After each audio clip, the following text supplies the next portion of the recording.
তাদের তিনটা সিফত থাকা দরকার, তিনটা গুণ তাদের মধ্যে থাকা দরকার। নাম্বার 1 তাকওয়া। তাকওয়া মানে নিজেকে পাকসাফ রাখা, গুনাহ থেকে মুক্ত রাখা, নিজেকে পাকসাফ রাখা, গুনাহ থেকে মুক্ত রাখা। পরে তাকওয়া, এই যে জামা পরছি প্রত্যেকেই চেষ্টা করি জামাটা গায়ে সুন্দর থাক, টুপিটাও ফরজ সুন্দর থাক, বাহ্যিক লেবাসটা সুন্দর পড়তে পছন্দ করি সকলেই, এটা মানুষের স্বভাবগত। যেমন এই বাহ্যিক পোশাক সুন্দর হবে, ঠিক এই দেহের ভিতরের অংশটাও সুন্দর হবে। ওই সুন্দর মানে ভিতরের, যেমন বাইরের পোশাকে কালো দাগ ময়লা ইত্যাদি লাগলে অসুন্দর হয়, খারাপ দেখা যায়, তাকে নোংরা বলে। ঠিক দেহের ভিতরে গুনাহের ময়লা কালো দাগ পড়লে ওইটাও অসুন্দর, নোংরা, ময়লা। ওই ভিতরের ওই ময়লা নোংরা দাগ থেকে মুক্ত রাখা, তার নাম তাকওয়া। তালেবে ইলম যত বেশি তাকওয়া অর্জন করে নিজের ভিতরটাকে সাফ সুতরা রাখে, গুনাহ থেকে মুক্ত রাখে, তত বেশি তার ইলমে বরকত হয়, তার দিলের ভিতরে নূর পয়দা হয়। ইলমের নূরের কারণে সে সহি পথে চলতে পারে। এই জন্য তালেবে ইলমের প্রথম পুঁজি হবে তাকওয়া, 1 নম্বর সিফত হবে তাকওয়া। আমরা এটাকে গুরুত্ব দিই না, অথচ সমস্ত আকাবির, আমাদের যত কিতাবাদি আছে দরস নিজামিতে পড়ি, আরবিতে, কোনোটা ফার্সিতেও, তার খুতবাগুলির মধ্যে সব জায়গাতে শুরুতে তাকওয়ার কথা আছে। ওয়াল আকিবাতু লিল মুত্তাকিন, মিজান থেকে শুরু করে ফার্সি বইলে তো আছে, আগের কিতাবে দেখছি। তার মানে তালেবে ইলম, তুমি যে ইলম হাসিল করবা, তাকওয়া ছাড়া ইলম হাসিল হবে না। গুনাহ মুক্ত নিজেকে না করলে ইলম পাইবা না। যারা বেহেশত জবর পড়ছো কিংবা আগামীতে পড়বা, দেখবা সেখানে গুনাহের ক্ষতির কথা লেখা আছে।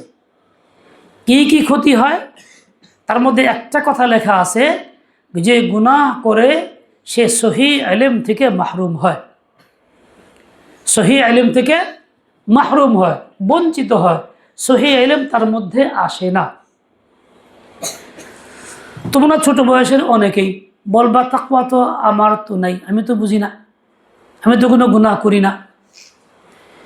এরকম মনে হলেও বাস্তবটা এরকম না। অনেক গুনাহ তোমার দ্বারাও হয়, তুমি জানো না। তুমি অনেক সময় মিথ্যা বলো, উস্তাদকে ধোঁকা দিয়ে দাও, পরিবেশকে ধোঁকা দিয়ে দাও, বানাওয়াট কথা বলো, তো এটার দ্বারা ভিতরটা ময়লা হয়, গুনাহের দাগ পড়লো অন্তরে। একবার জিনিস না বইলা নিয়ে গেলাগা, আরেক জায়গায় রেখে আসলা, পারেশান হইল লোকটা, তাও কিন্তু গুনাহ হইল। তুমি ওযু ছাড়া কোরআন পড়া শুরু করলা, যে বড় হইছ, গুনাহ হইল। কেউর ওযু নাই, উস্তাদের চাপে তুমি এসে নামাজ দাঁড়ায় গেলাগা, গুনাহ হইল, তুমি টের পাইলা না, গুনাহ ঠিকই হইতেছে। এই গুনাহগুলি তোমার অন্তরে দাগ ফেলতেছে, ময়লা করতেছে অন্তরটাকে। তাকওয়ার বিপরীত, এর দ্বারা ইলম আসে না। কারো প্রতি খুব হিংসা, ওরে মারবা ধরবা এই করবা, দেখতে ভাল লাগে না, ওর বিরুদ্ধে কও, এটাও কিন্তু এরকম গুনাহের দাগ তোমার দিলের ভিতরে এর দ্বারা পড়তেছে, তাকওয়ার খেলাফ। এইসব থেকে পাকসাফ হইবা, তোমার ইলম হাসিল হবে, ইলমের নূর তুমি পাইবা। 2 নম্বর বলতেন হযরত, উস্তাদের খেদমত। খেদমত মানে বাংলা যদিও বলে সেবা, এর একটা অর্থ আছে। অর্থটা কি? সেটা হলো রাহাত রিসানিদান, এমন কাজ করা যেই কাজের দ্বারা উস্তাদের আরাম হয়, দিলে শান্তি পান, এটাকে বলে খিদমত। একজনের ছাত্র, তার জজবা হলো উস্তাদের কাজ করবে, উস্তাদের হাতে জুতাটা নিয়ে দেবে, উস্তাদ দিতে চায় না, জোর করে ধৈর্য টান দিয়ে ঝাঁকি দিয়ে লয়ে গেছে গা, উস্তাদের হাতে ব্যথা হয়ে গেছে গা। এটা খিদমত না, এটা হলো জুলুম। কারণ তুমি তাকে আরাম দাও নাই, কষ্ট দিছো। যেই কাজে উস্তাদ আরাম বোধ করে ওই কাজটা করা হলো তার খিদমত। তুমি যদি খুব ভালো করে পড়ো, খুব ভালো পাক্কায়াত করো, কোরআন শুদ্ধ করে পড়ো, পড়াশোনাইতে পারো, এতে উস্তাদ খুশি হন না বেজার হন? এটাও কিন্তু উস্তাদকে আরাম দেওয়া, এইটা কিন্তু খিদমত। খিদমতের বড় একটা অংশ এটা। তুমি তোমার দায়িত্ব পালন করবা, ভালো করে মনোযোগ দিয়ে পড়বা, পইরা খুব পাকা করে হুজুরে শোনাইবা, উস্তাদ যেরকম চান সেরকম হয়ে গেল, উস্তাদের মন খুশি হয়ে গেল, এর দ্বারা উস্তাদের খিদমত হইল। এছাড়া আর কি আছে? শরীয়তের সীমার ভিতরে কোনো কাজ যদি করা সম্ভব হয় শুধু করে দিলা। তুমি দেখলা উস্তাদ বাইরে যেতেছে গা, বদনাটা খালি, পানি আন উজু করা, তুমি একটু পানি এনে দিলা স্বেচ্ছায়, এটাও একটা খিদমত হইল।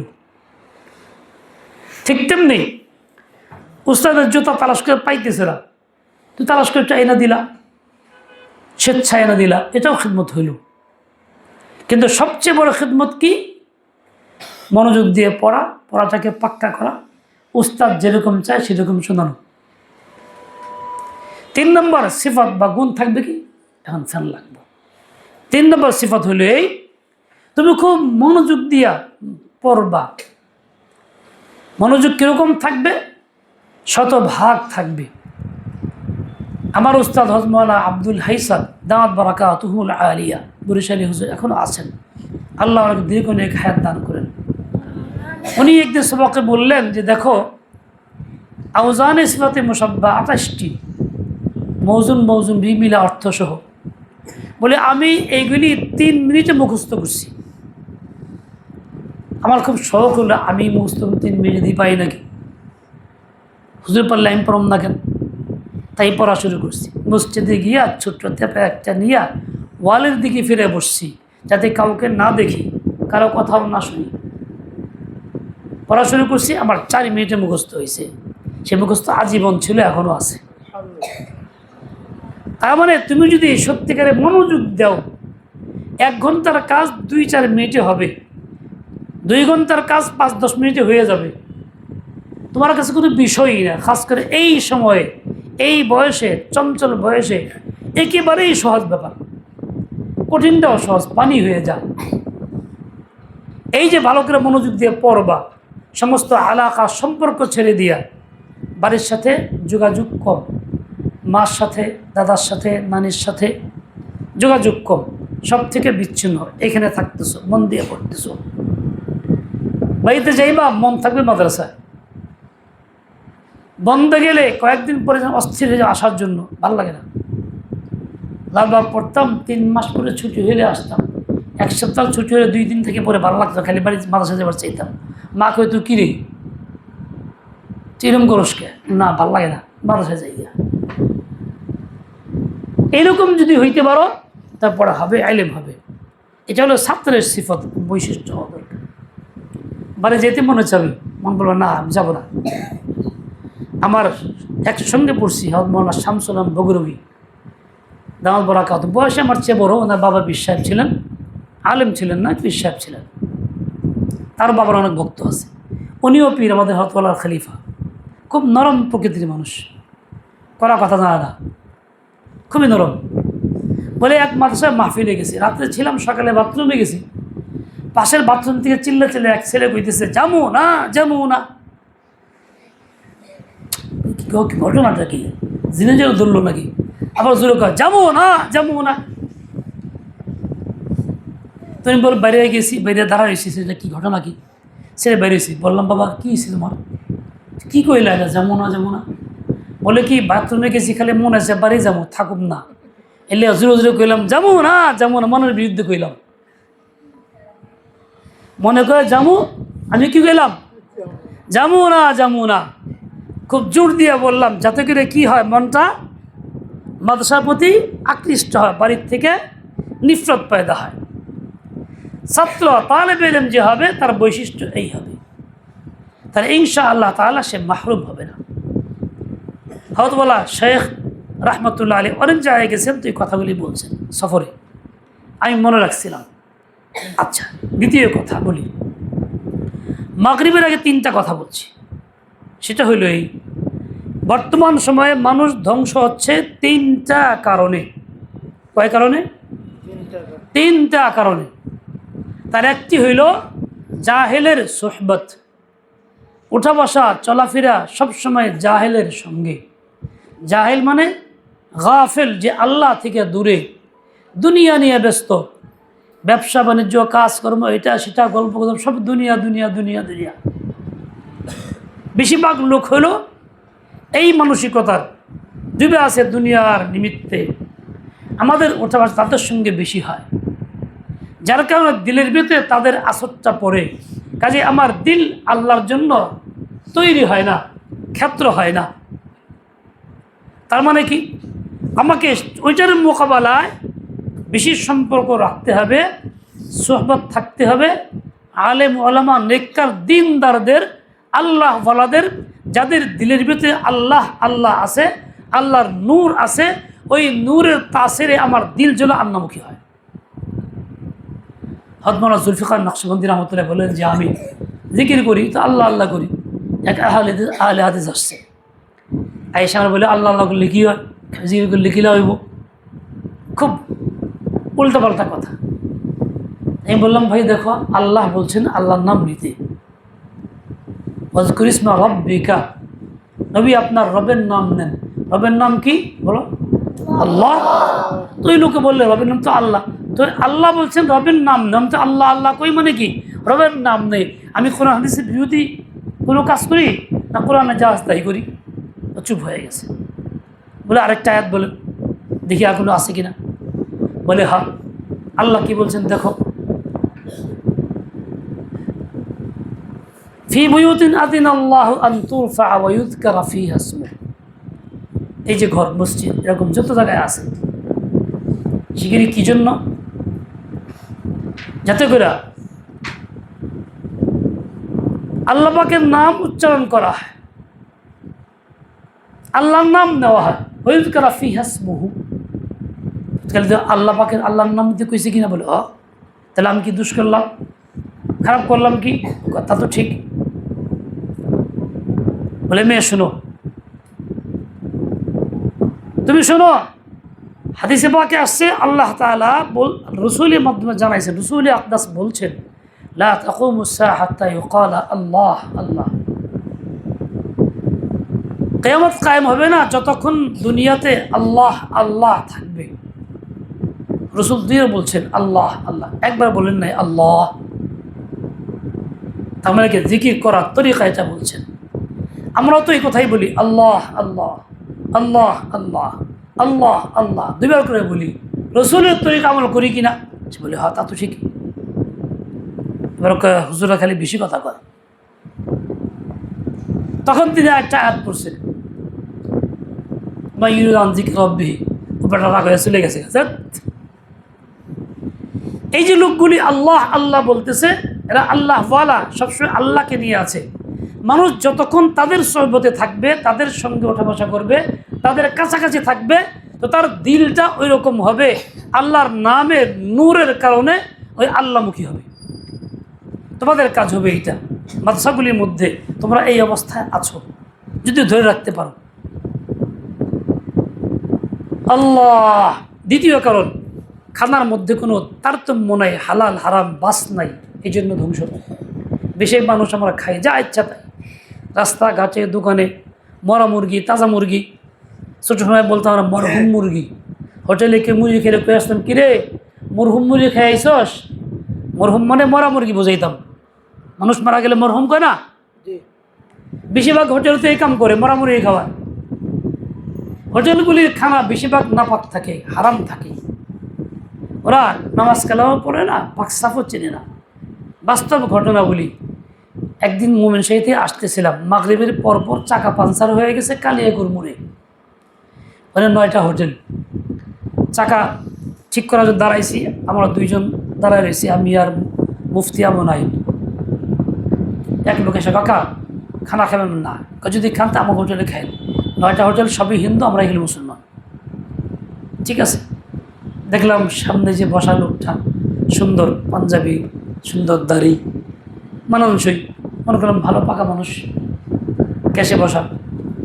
একটু পরে মুরগি জবাই করতে পারিছে ঘরের থেকে, দোকানের সামনে টিবলের পারে। এখন জবাই করার জন্য যখন দাঁড়াইছে দুইজন, সম্পূর্ণ দক্ষিণ দিকে মুখ করে দাঁড়াইছে দুটা। দেখো না এরকম তো না, এরকম নাই, দেখা এদিকে খাইতে হয় না, উল্টা ঘুরে উত্তরমুখী করাই দুটা। তখন বাধা দিছি, আমাকে হত্যা জবাই করে দেন, আমি আবার এর পাঠানদের জবাই করে দাও। ওরা জানে না কোন দিকে ফিরে জবাই করতে হয়। ওরা বলে আমরা মুসলমান, বাকি সব হিন্দু। এই হলো মুসলমানের অবস্থা। কাজেই অনেক বাচ্চাদের শখ আছে, অমুক হোটেলে খাই, নাম করা হোটেল, এই সেই দূর দূর থেকে যায় আমাকে দেশে, অবাকে অমুকখানে তমুকখানে। যারা যত বেশি হোটেলে খাবার খায়, বাইরের খানা বেশি খায়, মার হাতের খানা কম খায়, তারা তত বেশি সন্দেহযুক্ত খাবার খায়, তত বেশি তাদের দিল সর্বনাশ হয়, তত তার জেহেন নষ্ট হয়, পড়াশোনা তত বিনষ্ট হয়। শুধু এখনকার যুগের কথা না এটা, আল্লামা মারকানি লিখছেন তালিম মুতাআল্লিম, বহু আগে হোটেলের খানার মধ্যে নূর থাকে না, ওই খানা খেলে জেহেন শক্তি কমে। বেশিরভাগ বাচ্চারা হেফজোখানায় পড়ে, বাপ মাও পরিশান, সময় দেয়, পড়া ইয়াদ থাকে না। কারণটা কি? তার মধ্যে এটা একটা বড় কারণ। বাবারা, তোমরা এখন বুঝবা না এটা, কিন্তু ক্ষতি হয়ে গেলে পরে বুঝবা। আমরা বুঝছি সেজন্য আগে থেকেই বলি, এই যে বাইরে খানা কম খাইবা, হোটেল মেটের দোকানের আবি যাবি সব খাইবে না, বাপ মার হাতের পাকসা ফালা খানা খাইবা, কম খাও, লাভ হবে, দিলে নূর পয়দা হবে, তো জেহেন শক্তি ঠিক থাকবে, লেখাপড়া ঠিক হবে, ইলম অনুযায়ী আমল করতে পারবা। তৃতীয়টা হইল এই আমলের মধ্যে ত্রুটি, গুনাহ থেকে পরহেজ না করা ধ্বংসের কারণ, বিশেষ করে চোখের গুনাহ, মোবাইলের গুনাহ। এই তিন কারণে বর্তমান মানুষ ধ্বংসের মুখে, উম্মত ধ্বংস হয়ে যাচ্ছে, গাফিল হইতেছে। বাবারা, তোমরা তো বাড়িতে সবসময় থাকবা না, মাদ্রাসায় থাকো, মাঝে মধ্যে বাড়িতে যাইবা। শয়তান ধোকা দিয়ে বাড়িতে গেলে আসছি অনেকদিন পরে, একটু পড়াশোনা হন না, একটু মোবাইল দেখি, এই কাজটা করি, ওই কাজটা করি। বাপ মাও চিন্তা করে যায় এত লেখাপড়া করে চাপ, আচ্ছা বাড়িতে কয়েকদিন খেলাই বেড়াক, সমস্যা কি? বাপ মা শীতেরকে তোমাকে ধ্বংস করতেছে, তুমি ইচ্ছাকে বিষ খাইতেছ। বাবারা, এর থেকে পরহেজ করতে না পারলে তোমার ইলম হাসিল হবে না, বঞ্চিত হইবা। কাজে এই কাজ করো না। শেষ কথা হলো এই, ছোট মানুষের দোয়া আল্লাহ কাছে পছন্দ বেশি। 5টা গুণ তোমাদের মধ্যে খুব ভালো দেখা যায়, 5টা গুণ ধরে রাখবা। বলে কি? একটা হলো কিছু হলে কান্নাকাটি। ছোটো বাচ্চা দেখো না, খালি কান্দে, কান্দা দ্বারাই প্রয়োজন পুরা করে, কানলে পরে বাপ মাথা এটা দেয়, ওইটা দেয়, সব কিছু করে। তুমি আজীবন কান্নাকাটি করবো আল্লাহর কাছে, দোয়া করে করেছে, আল্লাহ আমাকে এই দেন ওই দেন।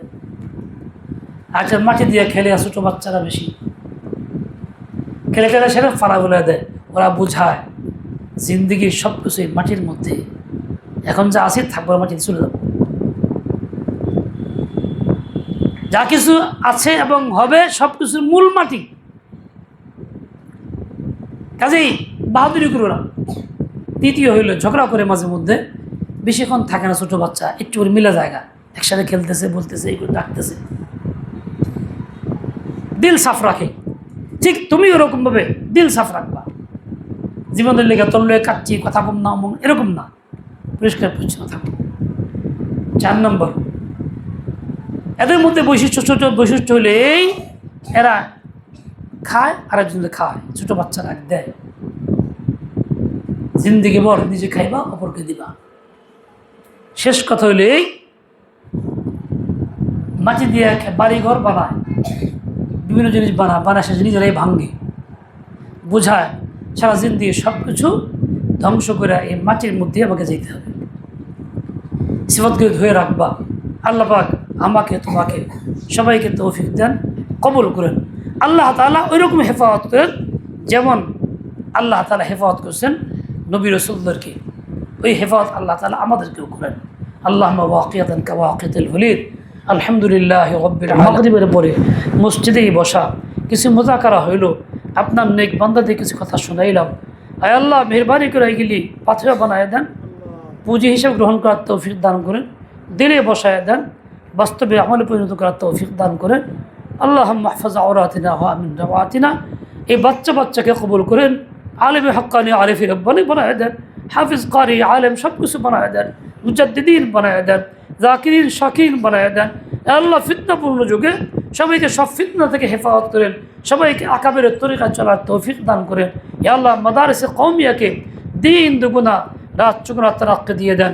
ইয়া আল্লাহ প্রত্যেকটা মাদ্রাসাকে এমন আল্লাহ ওয়ালা করার কারখানা বানায় দেন। ইয়া আল্লাহ প্রত্যেক মাদ্রাসা থেকে যেন আপনার সাহেব নিসবত বলি বান্দা বের হয়ে যায়, সেই তৌফিক দিয়ে দেন। اللهم عمي لساننا، اللهم وفقنا لما فيه الخير والصلاح. ربنا تقبل منا إنك أنت السميع العليم برحمتك.